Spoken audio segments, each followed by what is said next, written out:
Hi guys, it's Mrs. Kushner, and I am back for part 2 of asking effective questions.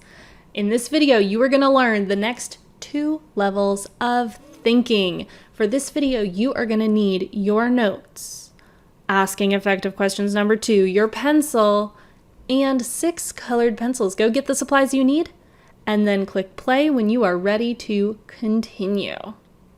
Okay, so to review and put all this information into context, last time we talked about remember and understand, our base 2 levels of thinking. Now that we have the foundation of thinking, we're moving up that pyramid. We're going to look at applying information and analyzing information today, what those apply and analyze questions look like.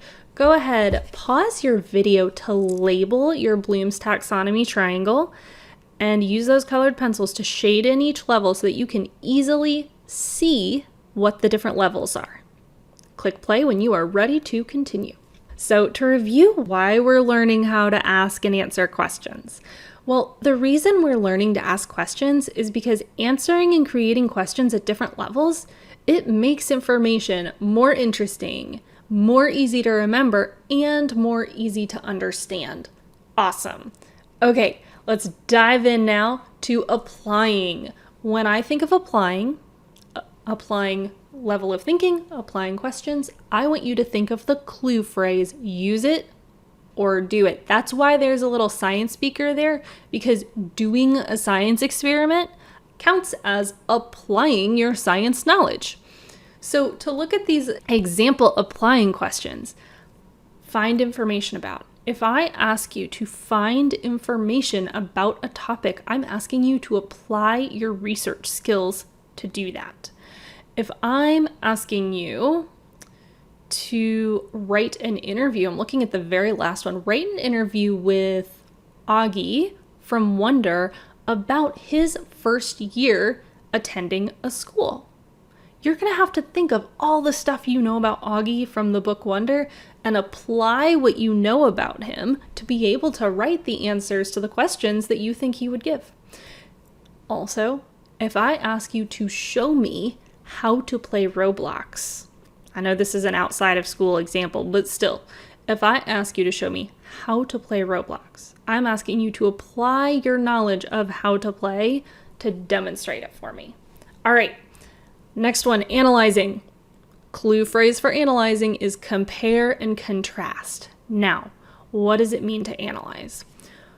When I say analyze, what I mean is break down information into smaller parts. An analyze question asks you to do one of 2 things: to break down information into small parts, or to compare the parts of one thing to the parts of another thing. So, what other ways could you solve this math problem? It's asking you to analyze it. Here's a non-academic example, what is similar and different between Roblox and Minecraft? I'm asking you to analyze them to decide how are they the same and how are they different. Also, what caused, so looking at the very last one, what caused Julian in Wonder to act the way he did towards Augie? So I'm asking you to decide, analyze what his actions were and decide what led him to bully Augie. All right, so let's put this in context another way. We talked about remembering and understanding questions being right there questions, because the answer is right there in your notes or right there in the book. On the other hand, thinking questions are where applying and analyzing falls. So applying and analyzing, they make you think beyond your notes or beyond your book. You can't just find the answer on the page. You're actually going to have to make the cogs in your brain turn, do some thinking for you to come up with an apply answer or an analyze answer. All right, in this video, you have learned about the next 2 levels of thinking. Great work today, and I will see you next time.